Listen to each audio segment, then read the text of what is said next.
My name is Emily. I am 29 years old. I live in Chicago. I work in a coffee shop near the train station. I love my job. I enjoy talking to people. I like making coffee and sweet things. I met my husband David at the shop. He came there every morning. He always ordered the same drink. One day, he said hello. Then he smiled. After that, we started talking. He was kind. He made me laugh. I liked him. After a few weeks, he asked for my number. We sent messages. Then we went out for dinner. We had fun together. I felt happy with him. After 6 months, he asked me to meet his parents. I felt a little nervous, but I said yes. He took me to their house. It was in a quiet part of the city. His mom's name is Linda. His dad's name is Mark. They looked at me with cold eyes. They did not smile. I said hello. I brought them a small cake from my shop. Linda took it but said nothing. I tried to talk. I asked questions, but they gave short answers. I felt like I was not welcome. When we left, I asked David, "Do they like me?" He said, "They are just shy." I wanted to believe him. After 2 more months, we got married. We had a small wedding. My parents were happy. My friends came too. But David's parents looked bored. They did not smile in the photos. They did not hug me. They just stood in the back. I told myself, maybe they will change. Maybe they need time. After the wedding, we moved in with them. David said we would stay there for a short time. We wanted to save money. At first, I thought it would be okay. But it was not. I felt like a stranger in the house. Linda did not talk to me. Mark only said a few words. When I made breakfast, Linda would make her own later. When I cleaned, she said I missed a spot. When I asked if she needed help, she said no. She always looked upset. One day, I heard her talking on the phone. She was in the kitchen. She did not see me. She said, "I don't know why David married that girl. She is not good enough. She works in a coffee shop." My hand shook. I walked away. I wanted to cry. That night I told David. I said, "Your mom does not like me." He said, "You are wrong. She just needs time." I said, "I heard her. She said I'm not good enough." He looked tired.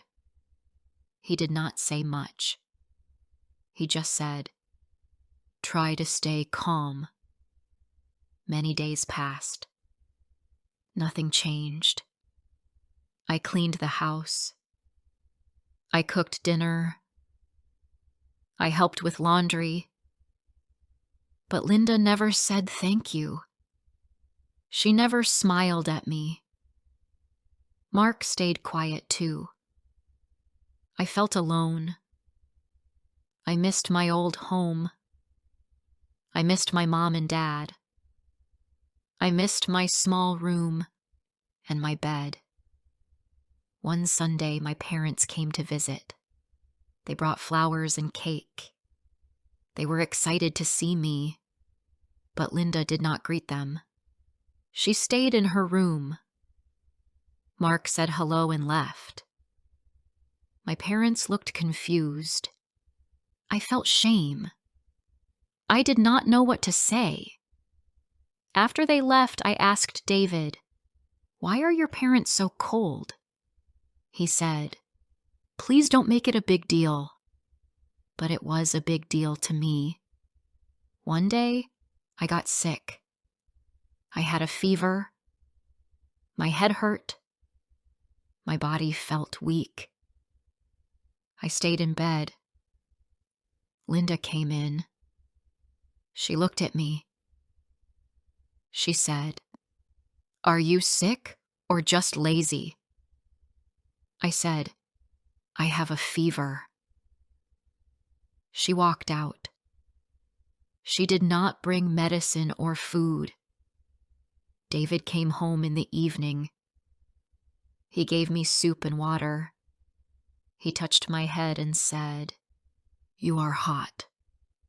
You need rest." I felt better with him, but he stayed only a short time. Then he went to eat with his parents. After 2 days, I got up again. I started doing the housework.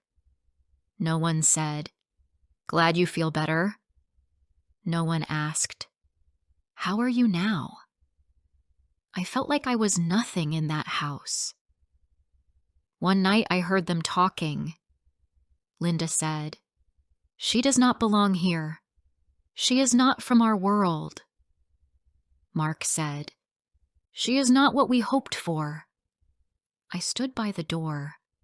I held my breath. I wanted to scream, but I stayed quiet. The next morning, I talked to David again. I said, "Your parents do not like me. They talk about me behind my back." He said, "Please stop. You always complain. Just ignore them." I looked at him. "You are my husband, but you don't support me." He said nothing. He walked away. I sat on the bed and cried. One evening, I made dinner for everyone. I cooked chicken and rice. I made a salad too. I cleaned the table. I waited for them. When they came, Linda looked at the food. She said, "This again?" Mark did not say a word. They ate fast and left. I sat alone. I looked at my plate. My hands felt cold. My eyes were full of tears. That night I went to bed early. I held my pillow. I thought about leaving. I thought about my old life. I used to smile. I used to laugh. I used to feel safe. But now I felt tired. I felt small. I felt lost. Every day, I waited for something to change. I waited for kindness. I waited for love. But nothing changed. Not from them. Not even from David. He came home late. He talked less. He did not ask how I felt. He just said he was tired. I started to feel invisible. One afternoon, I went to the store alone. I bought milk, eggs, and bread. At the counter, the woman smiled at me. She said, "You look sad. Are you okay?" I nodded, but inside, I wanted to cry. A stranger saw my pain, but my family did not. When I came home, I sat in the kitchen. Linda looked at the bags. She said, "You forgot the coffee." I said, "I will get it tomorrow." She rolled her eyes and walked away. That night I could not sleep. I turned to David. I said, "I can't do this anymore." He asked, "What do you mean?" I said, "I can't live like this. I feel like I'm not part of your family. I feel like I don't matter." He looked at me. He said, "This is just how they are. Why can't you understand that?" I said, "Why can't you understand me?" He did not answer. Before I share the rest of my story, I need to know, where are you listening from? Knowing someone hears me, understands me, gives me strength. The next morning, I woke up early. I made coffee and toast. David sat at the table. He looked at his phone. I placed his cup in front of him. He said nothing. He just kept reading. I sat across from him. I wanted to talk, but I didn't know how. My heart felt heavy. After breakfast, he left for work. I stayed home. I cleaned the rooms. I washed the dishes. I folded the laundry. I did everything. Still, Linda did not speak to me. Mark only said thanks once when I picked up his mail. I tried to be strong, but I was tired of feeling like a ghost. I started to write in a small notebook. I wrote about my feelings. I wrote about how I missed my mom. I wrote about how I missed being happy. It helped me a little. At least the notebook listened. That weekend, I asked David if we could visit my parents. He said, "I'm busy. Maybe next time." I felt sad. I missed them. I wanted to see my mom. I wanted her hug. So I went alone. I took the bus and a small gift. My parents were happy to see me. My mom made tea. My dad smiled and said, "You look tired." I said, "I'm fine." But I was not. I stayed for 2 hours. Then I went back to David's house.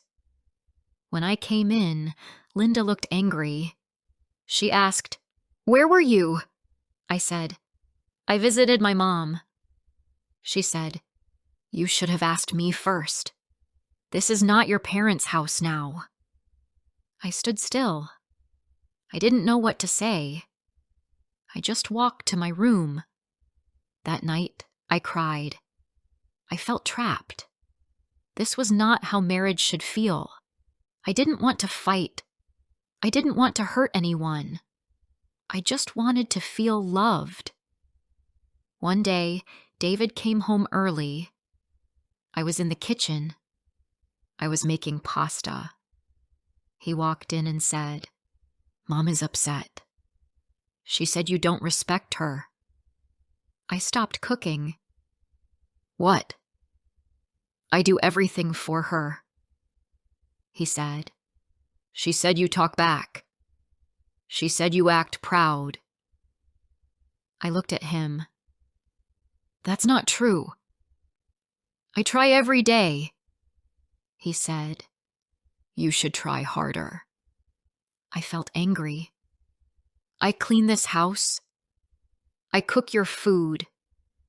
I help everyone. But no one helps me. No one says thank you." He looked away. "You knew my parents before we married. You knew what they are like." I said, "I didn't know they would hate me." After dinner, I sat alone. I thought about the past, about our first date, about how sweet David was. I missed that man, the one who made me smile. Now he didn't even look at me the same way. Weeks passed. I kept working in the house. I went to my job part-time. I smiled at customers, but my heart was not happy. At home, Linda watched everything I did. She told me how to fold towels. She told me I should wear different clothes. Once she said my laugh was too loud. I stopped laughing. Mark was quiet, but I saw his eyes. He looked at me like I didn't belong. He never asked about my day. He never asked how I felt. I started to feel like a maid, not a wife.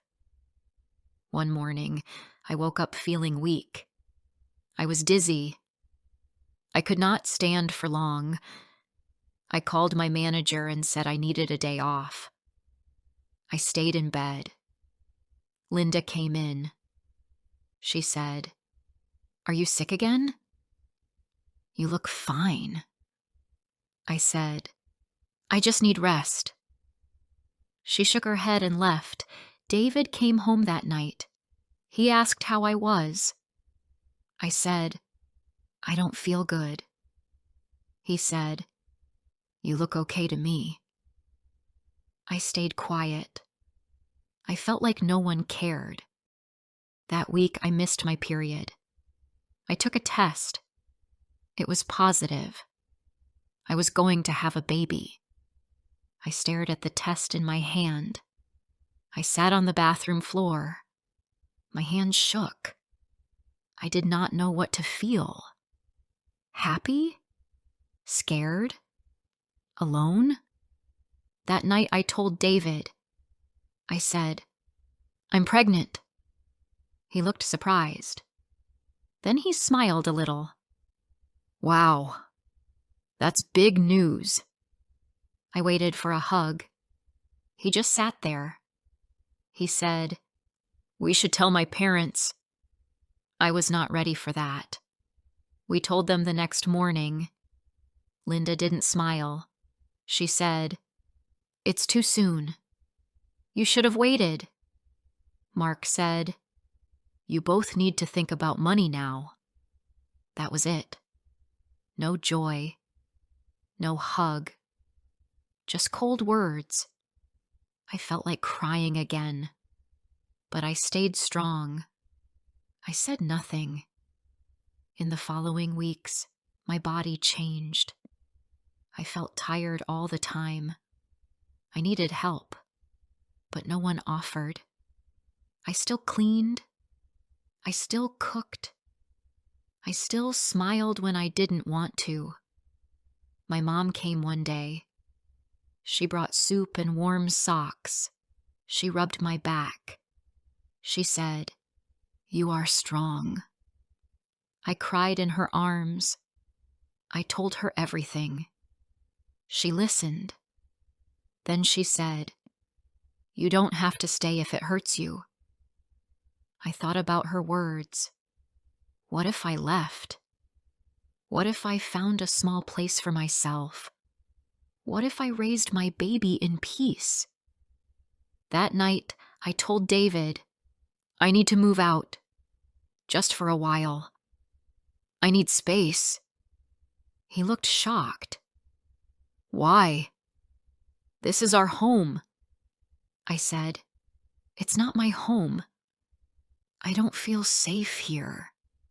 He said, "My parents will be upset." I said, "What about me? I'm already hurt." He didn't answer.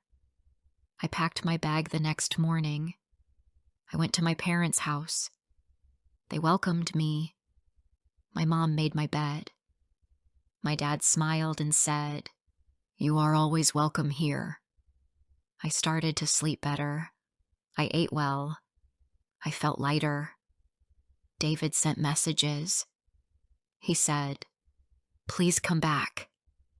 I said, "I need time." One day, Linda called. I picked up the phone.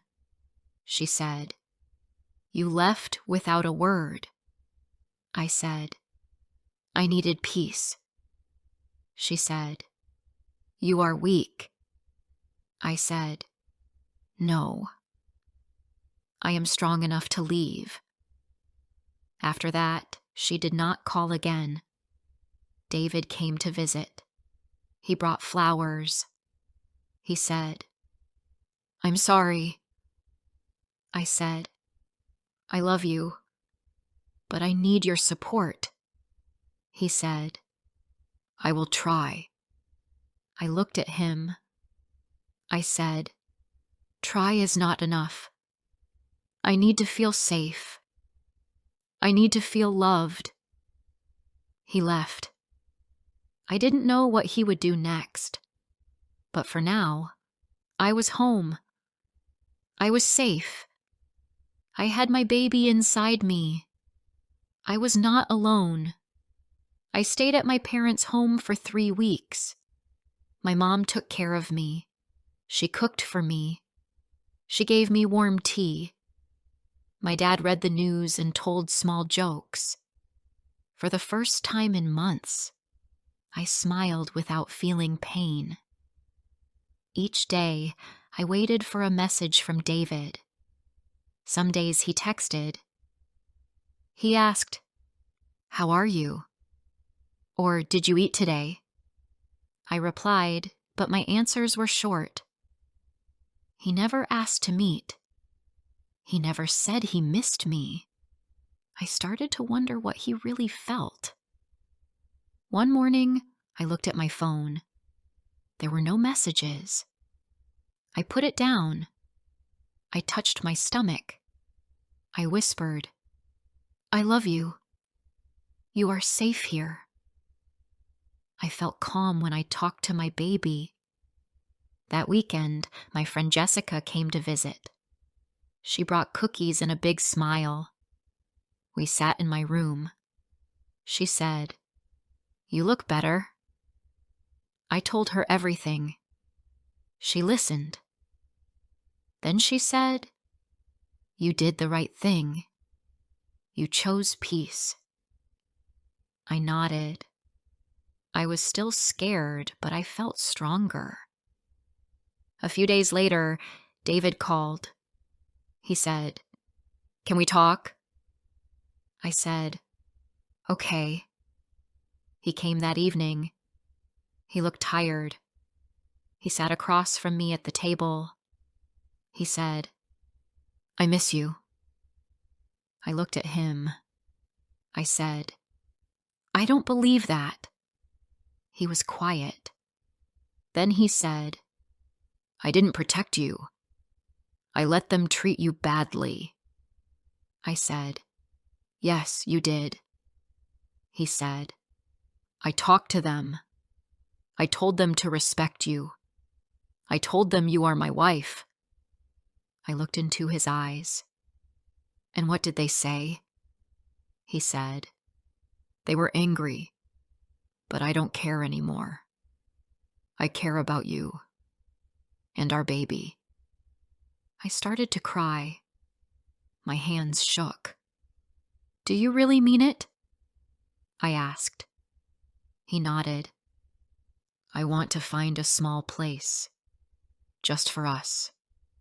A new start." I said, "I won't go back to that house." He said, "You won't have to." 2 weeks later, we moved into a small apartment. It had 2 rooms and big windows. The kitchen was small, but it felt like home. I placed flowers on the table. I smiled. David helped with the bags. He made me tea. He said, "This is our place now." I believed him. The days passed. My baby bump grew. David cooked breakfast on Sundays. We took short walks in the park. We talked more. We laughed a little. Slowly, the pain started to fade. One day, Linda called. David picked up. She said, "Why did you leave us?" I heard him say, "Because we needed peace." She said, "You should come back." David said, "We are happy here. Please respect our choice." Then he hung up. He looked at me. I asked, "Are you okay?" He said, "Yes. I just hope they stop now." I said, "Me too." My mom visited. She brought soup and baby clothes. She looked around the apartment. She smiled. "This is nice," she said. I said, "It feels good here." She hugged me. "You are brave," she said. I held back tears. I said, "I want to be strong for my child." Soon the baby came. It was a girl. Her name is Grace. She was small and beautiful. I held her in my arms. I kissed her soft cheek. David stood beside me. He looked at her and said, "She is perfect." At the hospital, Linda came. She brought flowers. She said, "She looks like David." I smiled politely. She looked at me. She said, "I was wrong." I was surprised. I didn't speak. She said, "You are a good mother." I looked down at my baby. I said, "Thank you." Mark did not come. He sent a card. It said, "Congrats." That was all. I didn't feel sad. I just felt free. At home, David held the baby often. He made bottles. He changed diapers. He looked tired but happy. I sat on the sofa and watched them. I felt warm inside. Life was not perfect. We still had problems. We didn't have much money. We worked hard. We argued sometimes. But we were a team. We were learning to love again. One evening, I looked at David. I said, "Thank you for choosing me." He smiled and said, "I didn't choose you. I was lucky you chose me." I laughed softly. "Let's raise Grace with love," I said. He nodded. "Always." Now Grace is 3 months old. She cries, she laughs, she keeps us awake. But she is the light of my life. I still remember the pain. I still remember the house where I felt small. But now, I feel strong. I feel loved. Sometimes I talk to young women at the shop. They tell me about hard homes. I listen. I say, "You are not alone. Be brave. You can find peace." I don't know if Linda will ever change, but I changed. I stopped waiting for love from people who don't care. I started giving love to myself, to my daughter, to my new life. This is my story. I hope it helps someone. I hope it gives hope. Thank you for listening.